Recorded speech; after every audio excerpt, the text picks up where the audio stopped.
আমি সাথী। আজই আমার বিয়ে হয়েছে, আর আমি এখন ফুলশয্যার ঘরে একা একাই বসে আছি। অনেকক্ষণ হয়ে গেল, বর মহাশয়ের এখনো কোনো খবর পাচ্ছি না। ওহো, মেকআপটা কেমন যেন অস্বস্তি লাগছে।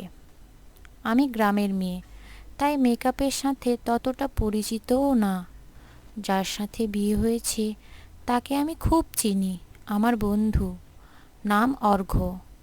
আসুক একবার, তারপর মজা দেখাচ্ছি। দরজা খোলার শব্দ। অর্ঘ্য আসলো মনে হয়। এসে বলল, কিরে, ঘুমটা দিসনি কেন? জানিস না ফুলশয্যার রাতে ঘুমটা দিয়ে থাকতে হয়? আর মুখে এত আটা ময়দা কি মেখেছিস? কিরকম পেতনি পেতনি লাগছে তোকে। উফ অর্ঘ্য, চুপ করবি? তোকে তো পুরো টোপরের মতো লাগছে। তুই এটা বলতে পারলি সাথী? এবার প্লিজ কান্নাকাটি করিস না। এমন ভকনা ছেলে আমি জীবনে দেখিনি। আমি ফ্রেশ হয়ে আসি। বাপরে, ফ্রেশ হতে এত টাইম লাগলো, ভাবতেও পারছি না। এত সাজগোজের কি দরকার ছিল? ঘরে এসে দেখি অর্ঘ্য শুয়ে আছে। এই শুনছিস? হ্যাঁ বল। ঘুমাবো আমি। তো ঘুমা। আমি তো দুটো বালিশ না হলে ঘুমাতে পারি না, জানিস না? প্লিজ সোনা, আমার বালিশটা টানিস না। দিয়ে তো ভেড়া, ড্রামা বন্ধ কর, ঘুম আসছে আমার। নিলাম বালিশটা কেড়ে। দুটো বালিশের মাথায় নিচে দিয়ে ঘাটটা প্রচুর ব্যথা করে আমার। অর্ঘ্য বসে আছে, আমি শুয়ে পড়লাম। কি রে অর্ঘ্য, ঘুমা। আমাকে অসহায় পেয়ে আমার বালিশ কেড়ে নিয়ে এখন ঘুমাতে বলছিস? ওলে বাবালে, অভিশাপ দিচ্ছিস? আচ্ছা ওয়েট, এই নে তোর বালিশ। ওয়াও, থ্যাঙ্কস ইয়ার। তোর এই দিনে আমি কখনো ভুলবো না, দেখিস। ওকে, এবার ঘুমা তুই। অর্ঘ্য শুয়ে পড়ল। এবার আমি কি করব? উঁচু জায়গায় না ঘুমালে আমার ঘাড়ের অবস্থা খারাপ হয়ে যাবে। অনেকক্ষণ ধরে ভাবছি কি করা যায়। হ্যাঁ, আইডিয়া। আমার বালিশটা নিয়ে অর্ঘ্যের বুকের উপরে রাখলাম, তারপর মাথা রেখে ঘুমিয়ে গেলাম। বাহ, আমার মাথায় কত বুদ্ধি। কেউ আমাকে কপালে চুল সরিয়ে দিচ্ছে মনে হয়। হঠাৎ ঘুম ভেঙে গেল। তাকিয়ে দেখি অর্ঘ্যের হাত আমার চুলে। উফ, কি হয়েছে? কথা না বলে উ করছিস কেন? সকালে ব্রাশ না করে কথা বলি না কারোর সাথে, নিজেকে কেমন অপরিষ্কার লাগে। অর্ঘ্য আমার গলা ধরে ওর মুখের কাছে নিয়ে যাচ্ছে। কি করবে? কিস করবে না তো? ও শেট, কি ডিসকাস্টিং ব্যাপার। একখানি ঝটকা দিয়ে অর্ঘ্যকে সরিয়ে দিলাম। বাথরুমে ব্রাশ করতে দৌড় দিলাম। বিকালে দেখি অর্ঘ্য শুয়ে আছে, শুয়ে মোবাইল টিপছে মনে হয়। তাও জিজ্ঞেস করলাম, কী রে অর্ঘ্য, কী করছিস? চোখে কানা, দেখিস না কি করছি?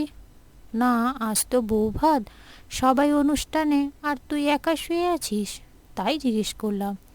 ভালো লাগছে না, চল ওঠ বলছি। অর্ঘ্যের হাত টানতে লাগলাম, কিন্তু আমার হাত সরিয়ে দিল। কয়েকজন আমাকে ডাকতে আসায় আমি অর্ঘ্যকে কিছু না বলে ওদের সাথে চলে গেলাম। রাতে খাওয়া দাওয়ার পরে ফেসবুক নিয়ে বসলাম। কয়েকজন কংগ্রাচুলেশন জানিয়েছে আমাকে, রিপ্লাই করলাম তাদেরকে। অর্ঘ্য এসে গেছে, হাতে একটা এক্সট্রা বালিশ নিয়ে। ভুরু কুচকে বললাম, এটা কেন আনলি? বালিশ তো পেয়ে গেছি। এটা মাথা দিবি। জলহস্তিনীকে বুকের ওপর রেখে আমি ঘুমাতে পারবো না। আমি জলহস্তিনী? কেন, কোনো সন্দেহ আছে? কি বললি কুমির? বলেই পাশে থাকা বালিশটা ওর দিকে ছুঁড়ে দিলাম। ওর হাতে থাকা বালিশটা আমার দিকে ছুঁড়ে দিল। টিভিতে দেখানো প্রোগ্রামের মতো আসতে না আসতেই এমন জোরে মেরেছে, আমার লেগেছে অনেকটা নাকে। অর্ঘ্য ছুটে এলো আমার কাছে, পাগলের মতো দেখাচ্ছে ওকে।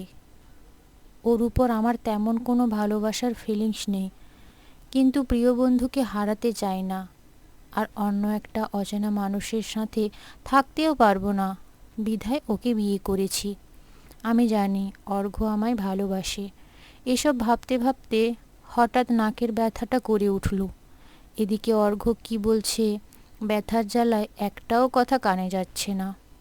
অনেকক্ষণ পেরিয়ে গেল, নাক ধরেই বসে আছি। অর্ঘ্য আমার সামনে মাথা নিচু করেই বসে আছে। ওই অর্ঘ্য, চোখ তুল।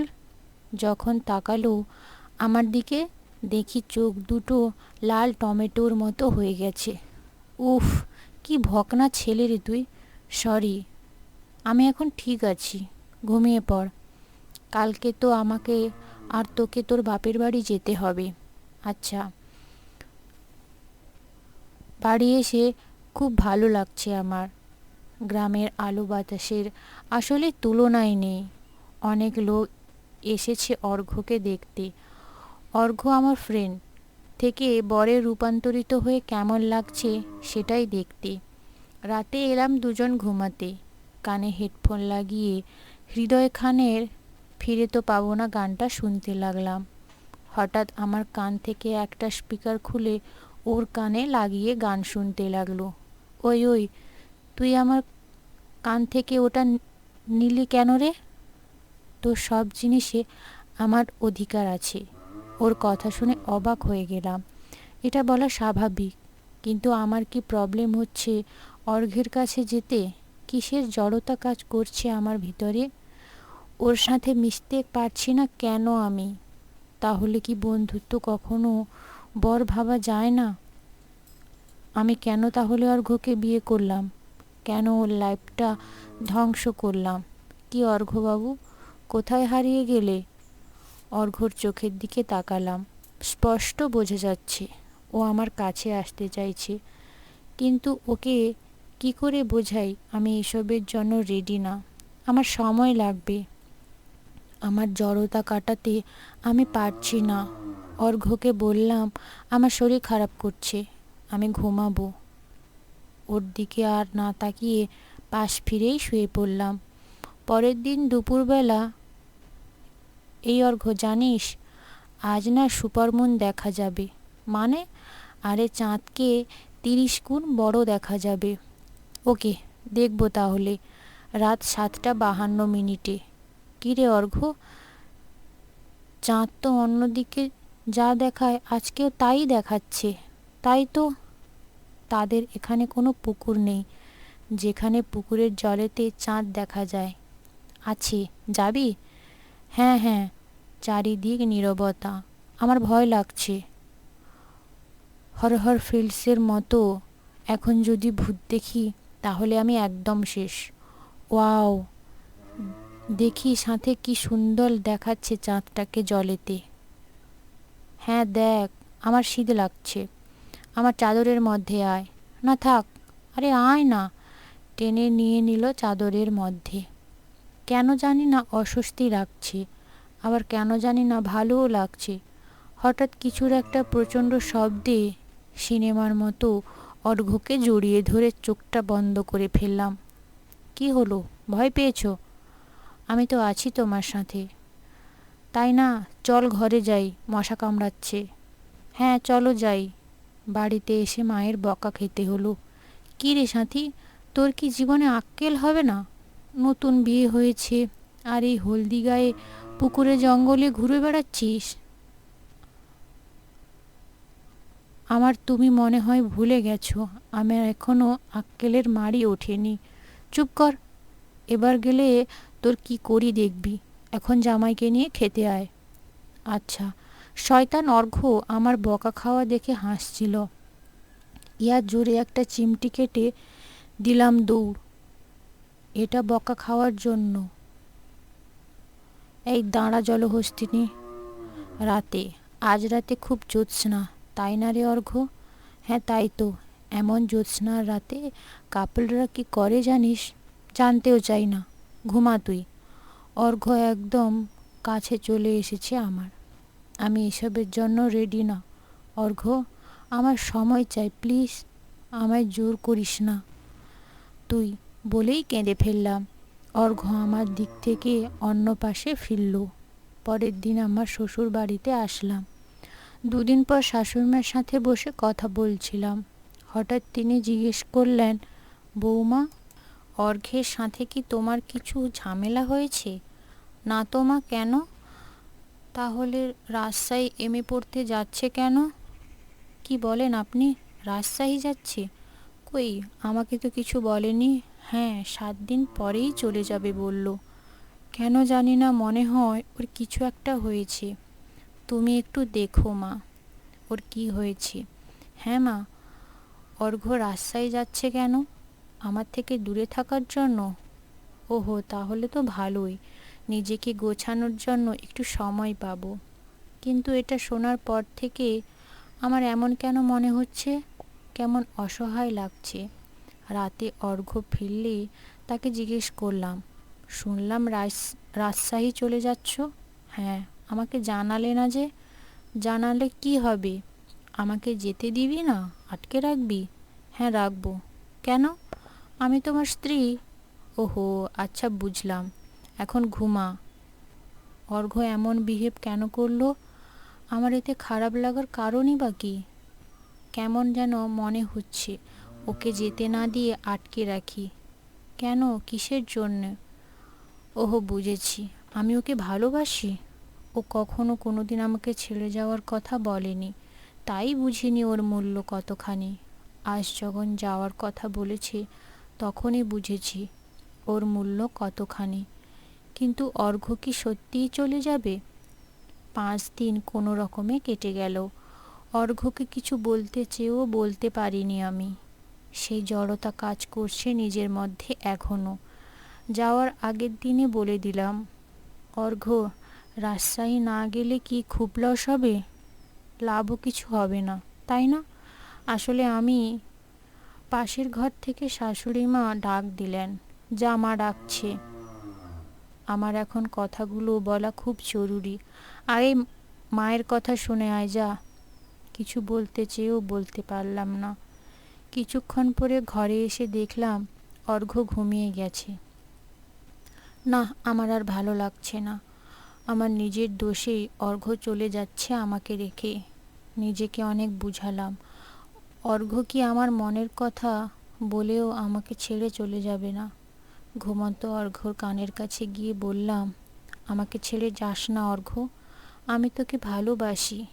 ঘুমন্ত চেহারার কোনো পরিবর্তন হলো না। প্রচণ্ড হতাশ হয়ে শুয়ে পড়লাম। ঘুম আসলো 3টে-4টের পরে। সকালে ধরপড়িয়ে উঠে পড়লাম। অর্ঘ্যকে খুঁজলাম পাশে, না নেই। ব্রাশ করে এসে দেখি ব্যাগ রেডি করছে। বিবর্ণ মুখে ওর সামনে গিয়ে বসলাম। তোর তো খুশি হবার কথা, মন খারাপ কেন? Smile please. বৃথা হাসির অনেকটা চেষ্টা করলাম। 10টায় ট্রেন, 9টার দিকে বের হয়ে গেল অর্ঘ্য। আমি ওকে আটকাতে পারলাম না ওকে আমার মনের কথা বলতে। নিজের উপরে রাগ হচ্ছে। হেডফোনের গান দিলাম প্রচণ্ড জোরে জোরে। না, অসহ্য লাগছে।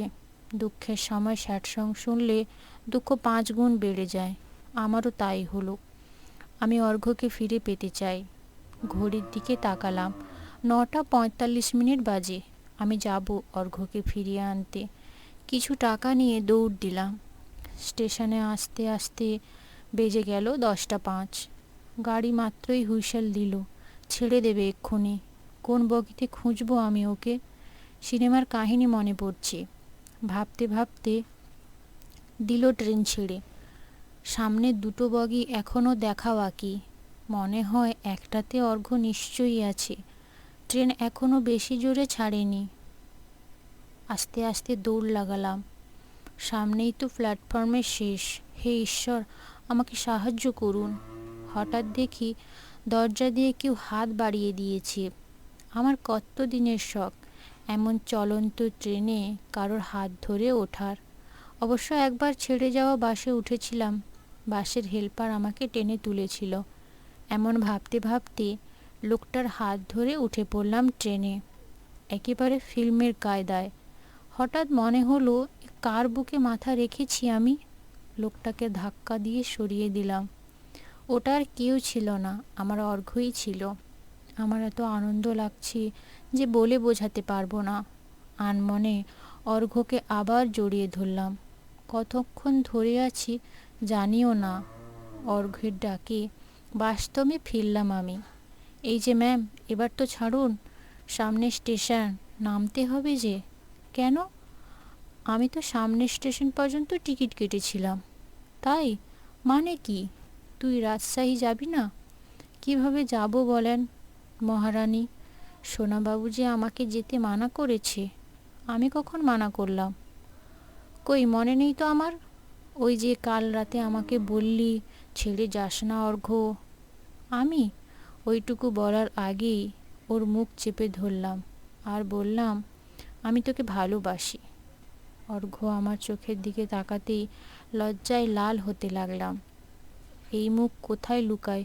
ওহো, ভুলে গেছি, ছেলেদের বুক রয়েছে মেয়েদের লজ্জা লুকানোর জন্য। আমিও অর্ঘ্যর বুকে মুখ লুকিয়ে ফেললাম।